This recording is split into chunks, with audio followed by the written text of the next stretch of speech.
runtii wacan oo wanaagsan daawadayaal dhageystayaal ku soo dhawaada barnaamijka tabasho iyo talo oo si asbuuc ah uga maqashaan raadiyaha iyo TV-ga Goobjoog. barnaamijka waxa idin soo saaray idin la socodsiinaya anigoo ah Cabdiweli Qorane. asbuucaana waxa aan ku eegi doonaa oo aan diiradda ku saari doonaa wada hadallada Somaliland iyo Soomaaliya iyo caqabadaha haysata anagoo su'aalo ka weydiin doona qaar ka mid ah dhalinyarada wax ka bartay Soomaaliya. horeen ku soo dhawo barnaamijka tabasho talo oo ka baxay TV-ga iyo raadiyaha Goobjoog si asbuuclaan uga baxa asbuuca maanta waxaan ku soo qaadanay wada hadallada Somaliland iyo Soomaaliya. waa maxay caqabada hortaagan Soomaaliya iyo Somaliland wada hadalladooda inay noqdaan kuwa guuleysta?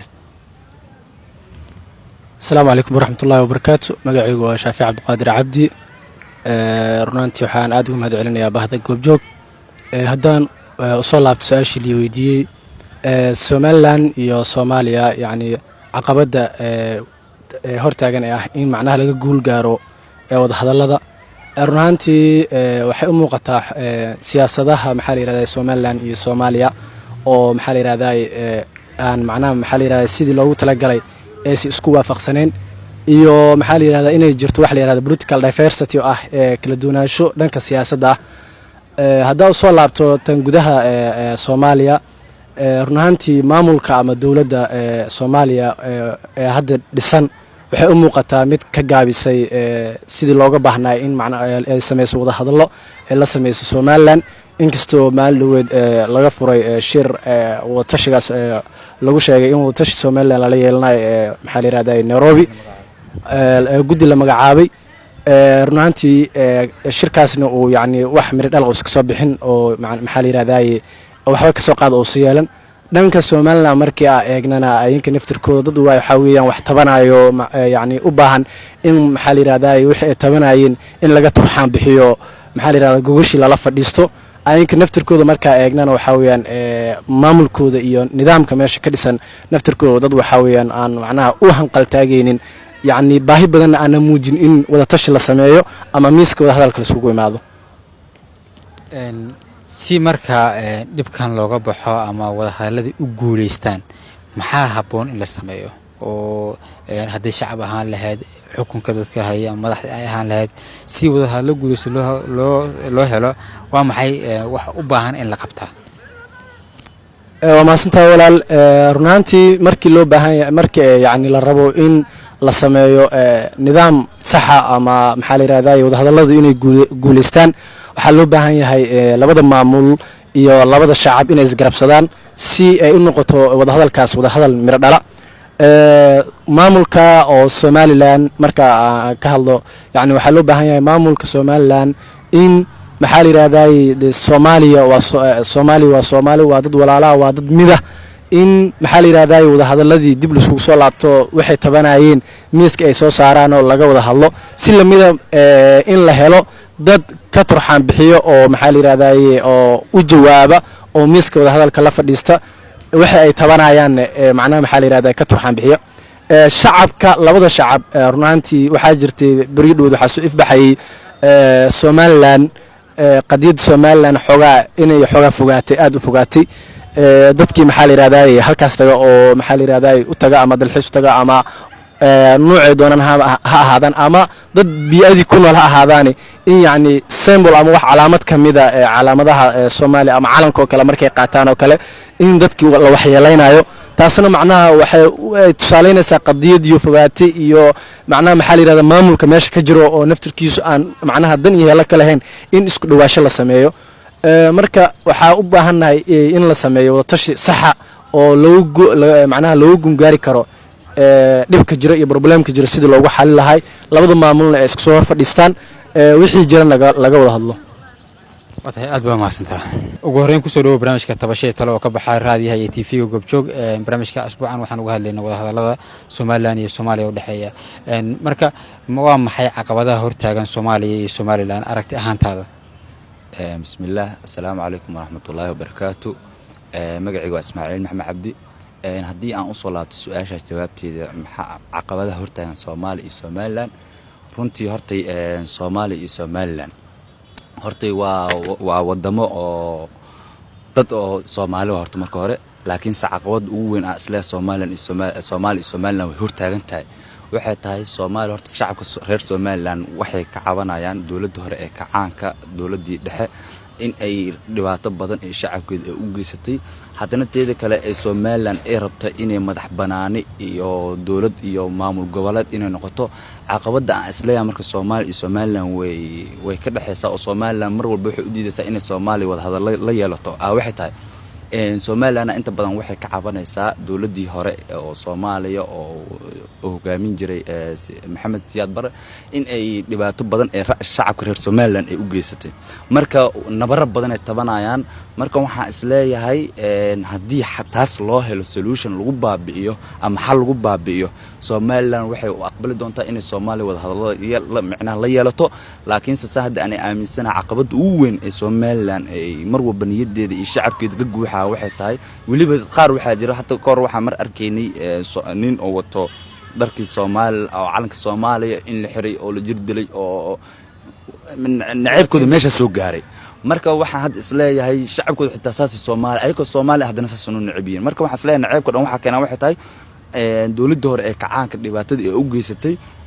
Somaliland marka waxa isleeyahay in taasoo la baabi'in oo xasuustooda iyo niyadooda aan laga baabi'in ila ahan inay Somaliland macnaha yeelado inay Soomaaliya wada hadallo macnaha la yeelato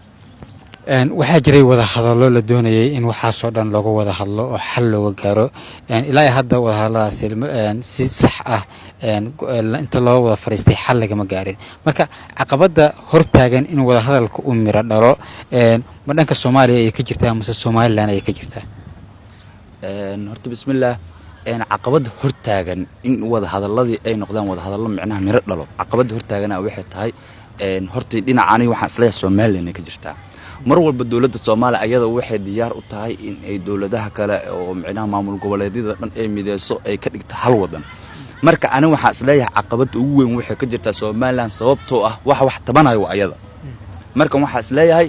Somaliland waa dhinaca culeyska inta badan Somaliland ku jira laakiin hadii ayadu Somaliland ay ogolaato in ay wada hadal la yeelato Soomaaliya in ay wax badan ay isbedeli karaan laakiin caqabada ugu weyn in umar dhalo waxay ka jirtaa isleeyahay Somaliland watahay marka si uu looga gudbo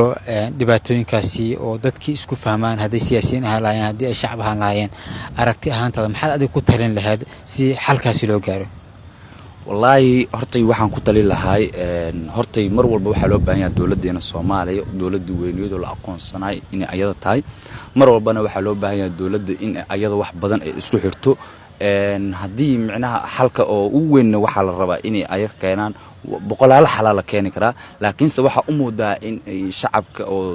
shacabkan reer Soomaaliya iyo madaxdooda in ay aad u gaabinayaan oo in ay dardar geliyaan ayaka xitaa oo sheekadii email baas iyo maamul goboleedyada kale iyo waxyaabahaas inay ku mashquulsiin haddii macnaha xal in la keeno ay noqotane xal waxa loo fadhiyaa inay keenaan dawladdeena inay xal keenaan oo dawladda Soomaaliya ay xal keento si wada hadalladaas iyo waxyaabahaas ay u noqdaan waxyaabo miro dhalo oo ay tafaasiil badan loo bixiyo siyaasiyiinta hadda talada haya marka Somaliland la eego iyo Soomaaliyaba ma u muuqdaan dad isku soo dhaweynaya Soomaaliya iyo Somaliland mise dad si kala fogeynaya wallahi hortay run ahaantii markaan aniga fikirkayga ardanimo aan ku cabiro dhibaatada taagan wallahi aad u kala fogaanayaan sababtoo tahay haddii dawladda Soomaaliya iyo maamul goboleedka Somaliland haddii ay cilaaqaad fiican ay yeeshaan shacabka waxa u tali waa maamulka haddii maanta shacabka oo maamulka soo hor istaago oo shacabkii loo sheegay in Soomaaliya wada hadal ay la yeesheen Somaliland wax badan isbedeli kara mar walbana ani waxa aaminsanahay inuu kala fogaansho oo jiro wax jira labada wadan waxa ka jira wax la yiraahdo political diversity macnaha kala duwanaansho siyaasadeed jira marka waxa isleeyahay maadaama kala duwanaansho siyaasadeed oo jiro Soomaalina waxyaabo macnaha oo gaar ay aaminsan ayakana political diversity macnaha oo ka jiro oo ayakana macnaha waxyaabo gaar ay aaminsan meeshaas waxa macnaha kala duwanaansho badan jira sidaan wad ogna hadda markii oo Muuse Biixi la dooranay waxaan filaynaa wax badan in sidii hore ay dhaami doonaan ay isku soo dhawaad doonaan marka hadda waxaan aniga rajeynaa horta inay saa'id isku soo dhawaadaan Soomaaliya iyo Somaliland waa wadan hal soo waa Soomaali waay kaliya un siyaasadii si kala bahasha ay macnaha u dhacday marka hadda waxaan isleeyahay Soomaaliya iyo Somaliland dhibaatada hadda taagan dhibaato isku soo dhaweynay maana waa dhibaato kala fogeynay ku soo dhawo barnaamijka tabashada talo oo ka baxa raadiyaha TV-ga goobjoog oo alaaba aan uga hadalna asbuucaasi waxay taagan asbuucan ayaan ku soo qaadanaa wadahadalada Soomaaliland iyo Soomaaliya caqabadaha hortaagan ugu horeyn maxaa ku muuqda maxay caqabadaha hortaagan Soomaaliya iyo Soomaaliland wadahadaladooda inay noqdaan kuwa miro dhal ah wareen assalaamu calaykum waraxmatullaahi wabarakaatuh aadan inta ma cilna maadaama aad fursad aysan aan kala wadaag maxay tahay barnaamijkan horta caqabada ugu horeysa hortaagan labada gobol koonfur iyo waqooyi waxay tahay siyaasadda kala duwan macnaha waxaa jira waxa la dhahayo yani political difference haddii labada shacab yani shacabka ku nool koonfur iyo shacabka ku nool waqooyi si general ahaan loo weydiiyo laga yaabo inay jecel yihiin in Soomaaliya noqoto wadan yani oo wada yani midoobay oo hal ah laakiin dhibka meesha ka taagna waxay tahay madaxda meesha ka tahay macnaha siyaasadda labada dal oo kala duwan zakiinayso waxaad leedahay siyaasadda Soomaaliya iyo Soomaaliland ayaa kala duwan sida ay u arkayaan marka taas ay keenaysa marka madaxda hadda ka talisa Soomaaliland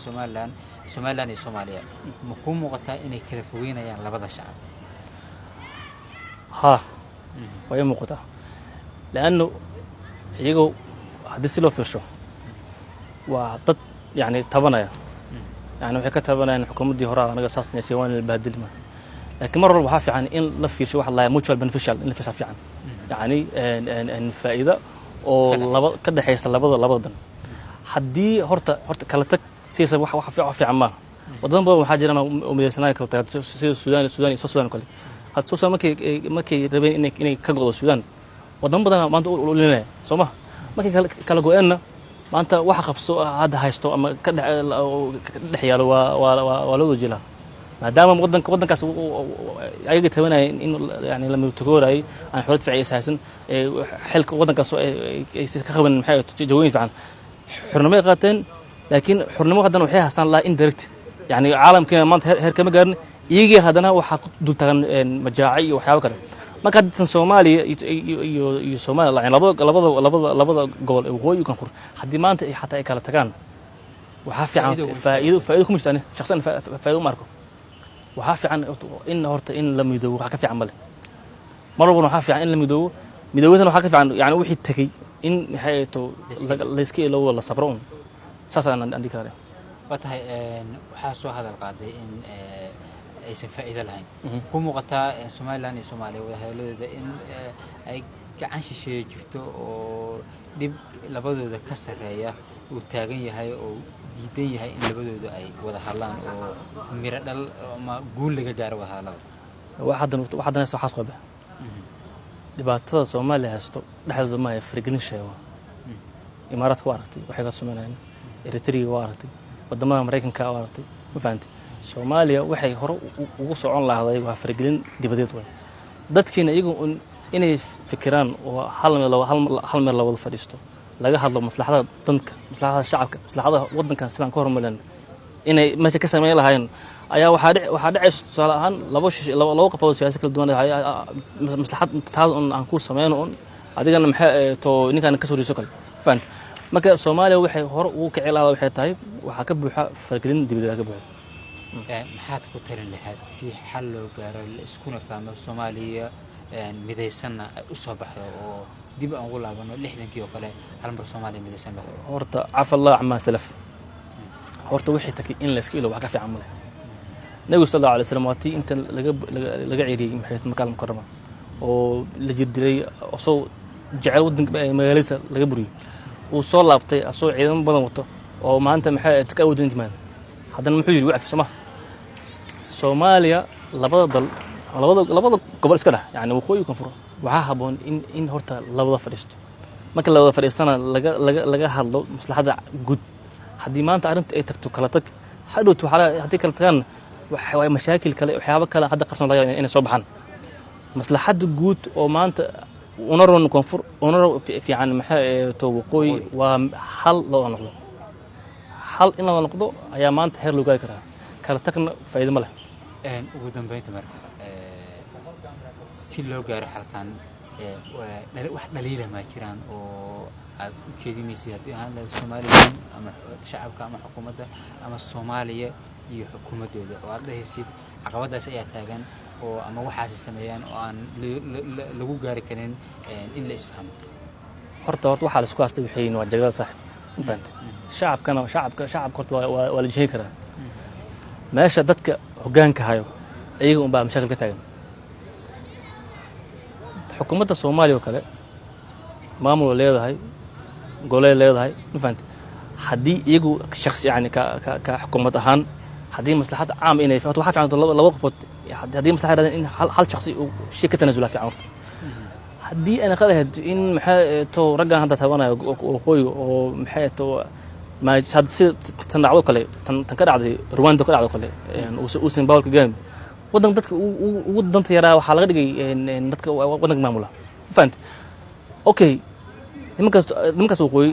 siyaasadda wanaag fiican horta siyaasadda wanaag fiican waxa fiican in runta la sheego siyaasadda dadka kala dambeyn leh maamul fiican leh oo maxay tahay tusaale ahaan qof khaldama qalad ku jira laga saarayo oo qalad qaadanayo oo yani ayadoon la sameeynin musuq ayadoon la sameeynin buuq ma fahanti waxaana fiican marka tan xukuumaddeena oo Soomaaliya kale oo hadda tan koonfureed in laga yaabo in maxay ay tanaasul ay sameeyaan ayagoo la fiirinayo maslaxada wadanka maslaxada shacabka maslaxada marka wadanka qaranka buuxo waay wadanka nafci Ilaahay sii waay laakiin Soomaaliya wadan qeyraysan waay laakiin shacabkiya wadan ku fadhiya ma fahanti dadka xilka hayana oo siyaasiyiin wadanka maamulayaan maadaama siyaasad odayaal wadanka haya fahant in horta la helo dhalinyaro oo maanta siyaasad ka qayb qaadanaya mashaakilka waxa dudulaad badan jiraan oo ay iska keeni karin in dhalinyarada fursad loo siiyo wadanka inay ka qayb qaataan siyaasadda wadanka shacabkana maxay to wax walba oo wanaagooda lagu wacyigeliyo oo xukuumadda oo maxay tanana xukuumaddan Soomaaliya Urban Filasin in ayagana ay sameeyaan tanaasul sameeyaan si wadahadal buuxyo ama maxay dan wadaag hor loo socdo laylo guud ahaan waan isku tanaasulay insha Allah barnaamijka tabasho talo oo ka baxa raadiyaha iyo telefishinka goobjoog oo si asbuucla uga baxa adigoo magacaada ku bilaabaysid asbuucan waxa uu ku saabsan yahay barnaamijka wadahadalada Soomaaliya iyo Soomaaliland caqabadaha hortaagan ugu horeyn maxaad u malaynaysaa waa maxay caqabadaha hortaagan wadahadalada Soomaaliya iyo Soomaaliland أولا بسم الله الرحمن الرحيم وحان سلام هيا راديو goobjoog baan salaamahayaa TV-ga magacayguna waxaa waaye karar kaafi maxamed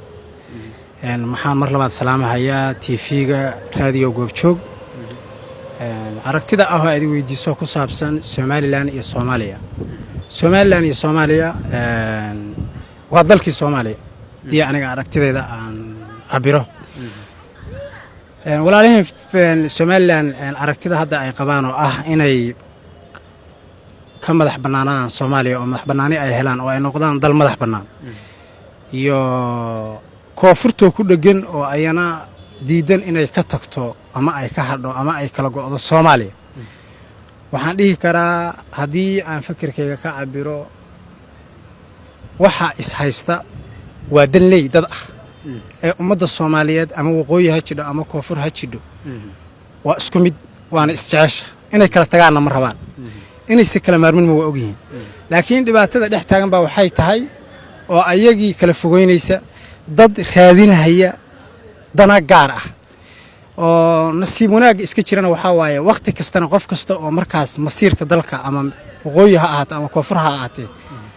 masiirka wadanka hogaaminaya waxaan is dhihi karnaa si directly ah ama xaqiiqo ah ama dhabtu ay ku jidho uma abaaro waxyaabaha Soomaaliya iyo Somaliland ay ka kala tabanayaan waxaan moodaa mar kasta oo la isu soo qaado in waxyaabaha la isugu soo qaadayo ay ku salaysan yihiin waxyaabo dan ay dhex ugan tahay oo gacmo kale iyo aragtiyo kale iyo rabitaan kale ka dhex guuxayaan taas oo mar kastana fikirka la qabo oo caafimaadka qaba ama la jecel yahay si kala fogeynay waxaa marka aniga aan dhihi karaa markii hadda runtii aan fikirkayga si reality aan u sii fiiriyo Somaliland iyo Soomaaliya waa dalkii Soomaaliya iyo dadkii Soomaaliya mana kala maarmaan waxaanan baaq ugu dirayaa shacabka ummadda Soomaaliyeed meel walba uu joogo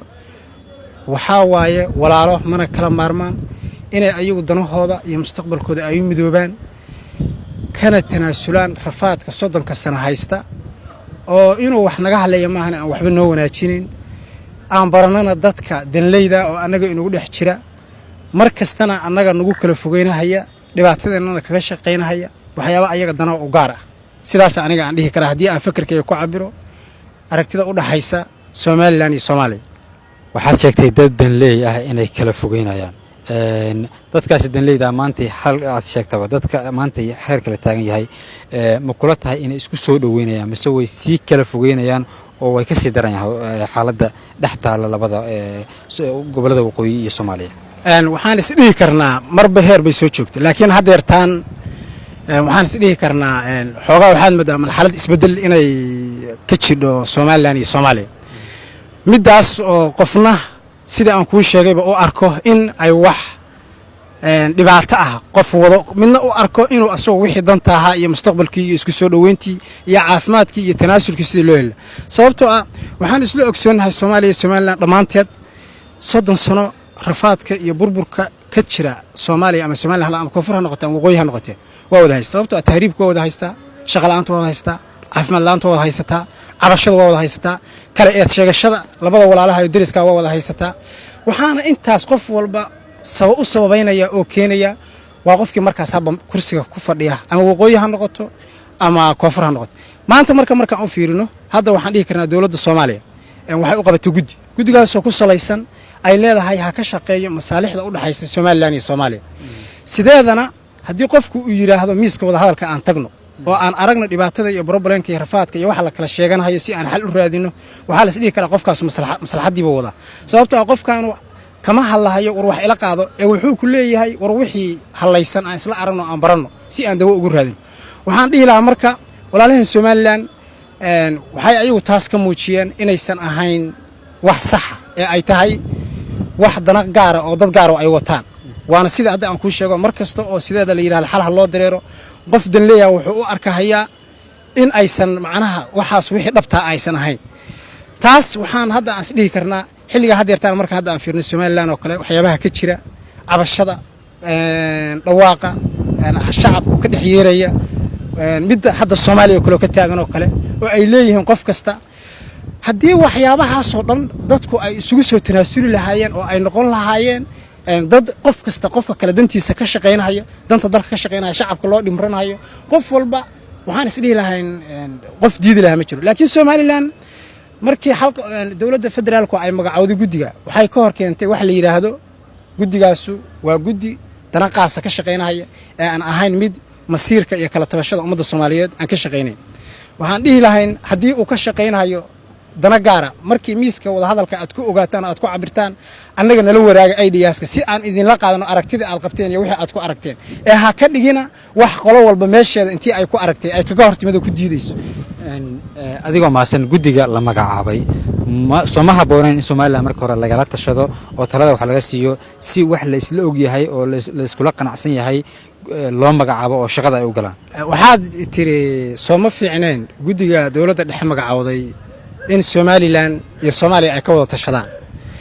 sidana soo gaaraysa guddiga dowladda dhexe ay magacawday waa 11 qof haddii aan wax ka khaldayn dadkaasu somalilan iyo soomaaliya intaba waa ku jira haddii marka qof somalilan u dhashay iyo qof koonfurtii u dhashay intiiba ay ku wada jiraan meesha ma dhihi karno somalilan baa ka maqan ee dad gaara baa wata ma dhihi karno ee waxaan dhihi karnaa soomaaliya iyo somalilanba meesha waa ku wada dhan yihiin waxayna raadinayaan masaalixdii soomaaliya iyo somalilan si loo gaaro sidaasaan dhihi karnaa annaga okay marka maxaad ku talin lahayd maadaama aad tahay muwaadin soomaaliyeed dadkii isku baahan yahay si xal loo gaaro dhibkaan isu sii taagnaanin waa maxay talada aad bixin lahayd talada aan bixin lahaa waxaa waaye ummadda soomaaliyeed ma kala maaranto kala qoqob iyo kala fogeyn iyo qof danleeya taladiisna 30 sano waxaan ka soo ogaanay najiidada ay leedahay waxaan ka soo ogaanay shaqo la'aan waxaan ka soo ogaanay colaad sokeeye waxaan ka soo ogaanay tahriib waxaan ka soo ogaanay annagoo sii kala fogaanayna annagoo taas sidii aan uga bixi lahayn iska kaashanayna ummadda soomaaliyeed ha u istaagto inay ka wadasho inay u dareedho danaheeda iyo masiirkeeda inuu midowdo dalkeeda qofka somalilan jooga iyo qofka muqdisho jooga iyo midka meel kale jooga soomaaliyeed waa soomaaliya laba ma ahan waa hal mid ah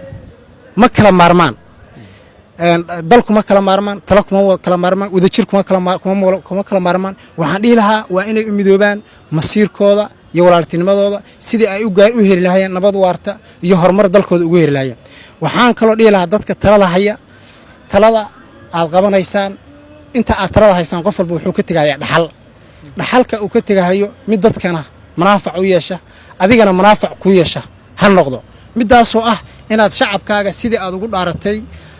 aad ugu adeegto oo daacad niba ah ee aadal wax kasta oo shacabkii aad ugu adeegi lahayd aadal ku dabaqin danahaaga aad uga fiirsan ama ha ahaato dowlad dhexe ama ha ahaato Soomaaliland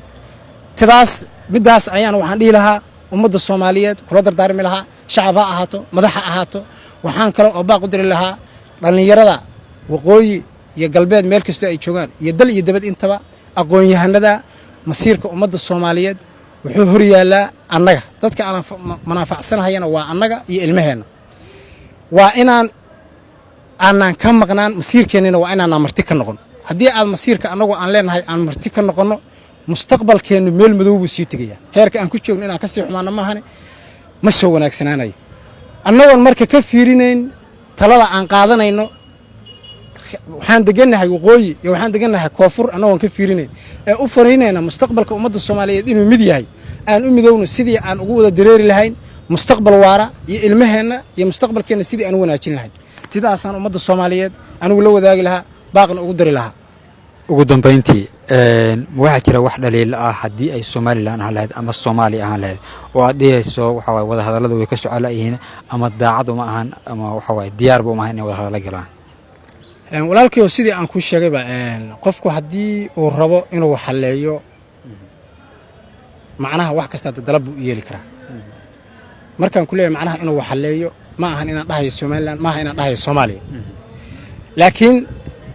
Soomaaliya iyo Soomaaliland baa waxa u dhaxaysa wax la yiraahdo walaalowna keen iyo ku raaci mahay isiida qofka marka nakeen leh sibuu rabaa inuu asagu nakeen ku dhaho oo sukaay keen ku dhaho oo israacna ku dhaho mid kale war ku raaci mahayna kala wadna sibuu rabaa asagu inuu arko markaan hadda fiirino hadallada ay mas'uuliyiinta Soomaaliyeed ama Soomaaliland ha ahaateen ama meel kale ha ahaateen ay isku marinahayaan social media asiiba Soomaaliland waad aragtay wax naxdintooda la waan is dhihi karno macnaha xitaa kuma fiicna ummadda Soomaaliyeed in waxyaabaha noocaas oo kala ah dhagaha la isugu shubo oo social media loo dhigo sababtoo ah muwaadin Soomaaliyeed markii ula hadlayo si cadaawad aan walaaltinimo lahayn aan naxariis lahayn dadkii kale iyo shacabkii iyo dadkii makasta ahaa uga gudbinahaya Soomaaliya inay tahay dad la cunay dad is cunay dad la cunay dad wax cunay midaasuna Soomaaliya waxaan dhihi karnaa 30 sano bay si arxan darro ah isu soo xasuuqda haddii marka aan taagnaano sidii awal aan isku xasuuqnayna weligan waa si xasuuqayna laakiin qof kasta oo ama ka hadlahaya masiir daleed ama ka hadlaya masiir dadeed ku hadlaya ama muwaadinimo u hadlaya waxaan dhihi lahaa waa inuu u hadlo sida caafimaadku uu ku jiro oo dadkuna ay ka helayaan wanaag iyo israac iyo horumar foolxumada iyo kala tabashaduna ay ku yaraanayaan midaas waxaan ku soo koobahayaa hadallada xanafta leh oo mar walba isku gudba taas marka ma dhahayno waa qofku opinionkiis qof aragtiis ma dhaleecayn karno sababtoo qofku asagoo fikirkiisa uu ka hadli karaa oo wuxuu dhihi karaa hebel waa tuug ama hebel waa xun yahay ama kana wax haleynaya ama kana wax dilaya taas marka anigu waxaan is dhihi lahaa inaan dhex galo waxaan ka jeclaa inaan ka haro waa tahay aad baa umahadsantahay waa kaaga mahad celinaa sida wanaagsan ee barnaamijka waa qayb qaadataan aad baa umahadsantihiin ugu horeyn kusoo dhawow barnaamijka tabasho ee talo oo ka baxa TV-ga iyo raadiyaha goobjoog asbuucan barnaamijka waxaa laga hadlaynaa qadiyadda ama wada hadallada Soomaaliland iyo Soomaaliya markii ugu horeysa wada hadallada Soomaaliland iyo Soomaaliya maxaa hortaagan bay kula tahay waa ku dhawaay barnaamijka Cabdiweli Soomaaliland iyo Soomaaliya wada hadalladeeda waxaan u maleynayaa personal view iyo haddaan cabiro inay hortaagan yihiin dana siyaasadeed oo wataan shakhsiyaadka maamulka heerka ugu sareeya ka jooga oo ay ku kala agduween marka dadka shacabka badanaa arintaas kuma saameyn kuma laha ayaka dadka hadla ma oo sheegay inay iska soo horjeedaan marka badi arinta waxay hoos taallaa oo xal ka gaari karana dadka leadershipka waddanka ay hoggaanka waddanka dadka ay marka dana kala duwan ayay ka leeyihiin ayaka naftooda laga yaabaa inay waxyaabo isku ceersanayaan marka sababtaas darteed howlahaas ay usii socon kareen sidoo kale waxaa jira faragelin shisheeyo oo dowladda Soomaaliya oo kale dowladda ay si hoos u leeshiinaysaa jiro dowladda Soomaaliya aysan ogoleen oo inay hoos maaday taasna caqabad kale way keenaysaa oo labada dowladood loo kala hiilin lahaa tusaale dowladda Soomaaliya la jirta dowladda Soomaaliya ay rabto inay ayada toos loo soo xiriir marka caqabado badan ay jiraan marka waxaad leedahay dadka hoggaanka haya oo labada maamulba hoggaankooda haya ayay ka socolaadahay wada hadallada oo ayagaan daacad u ahayn marka haddii sidaas ay jirto dadkan shacabka ah la maran habaabinaya oo la wareerinaya oo iska horkeenaya soo saas ma ahan saas waa arrintaa shacabka ayaga hadda haddii afti laga qaado waxay u badan tahay in waddanku inuu sii midaysnaaday ogolaadaan tusaale hadda ma arkaysid shacab banaanbaxa dhe marabna Soomaaliya inaan la midoona Soomaaliyana saa ogtaaba dhinacan Soomaaliyiin haddii la dhaho ma diidana dadka Soomaaliland laakiin meesha shuxshuxda ugu badan ay ka jirto waa Soomaaliland shacabkeeda in badan way ogol yihiin waddanka inuu midoobo si nabad baa naas lagu kala hadlay hadda colaad iyo buuq iyo khilaaf waddanka inuu galo dan ugu ma jirto haddii aan sii kala tafaraqno sii kala goonana problemku sii badanayaa marka uma arka hadda in shacabka Soomaaliland in ay isleeyihiin inaa go'daan ama in fiican tahay wada hadallo ayaa in badan lasoo soo hadal qaaday haddana ma aysan miro dhalin oo meel dhexe ay ku harfurteen marka wada hadalladaasi sidee loo sii wadi karaa si dadka isku fahmaan Soomaaliya midoodana loo helo wada hadalladaas waxaa loo sii wadi karaa in la isu tanaasulo horta marka koowaad madaxda dalka waa in isu tanaasulo oo dadka hoggaanka waddanka haya heerarka ugu sare dadka ka jooga oo horumarka waddanka inay ka fikiraan la rabo inay isu tanaasulaan waayo haddii midi ku taagay noqoto wax shaqaynaya ma leh ninka siyaasiga Soomaaliland jooga asaga in ixtiraaf uu helo maanta oo wuxuu rabaa uu burji saaro awood u yeesho oo soo muuqdo dowladda Soomaaliya marka waa inay taas tixgelisaa oo nidaamka sida dawliga oo systemka dawliga waxa laga siiyaa dadka oo flexible wahada oo furnaada oo qof kasta uu soo gali kara marka nimankaas hadda hadii ay ku soo biiraan Soomaaliyeyn laga yaabay inay waxyaabo ayaga tirsanayaan hadda ma diidan because meesha wada hadal la duuyaa kala fogaash ma jiro oo waxa la xalin kara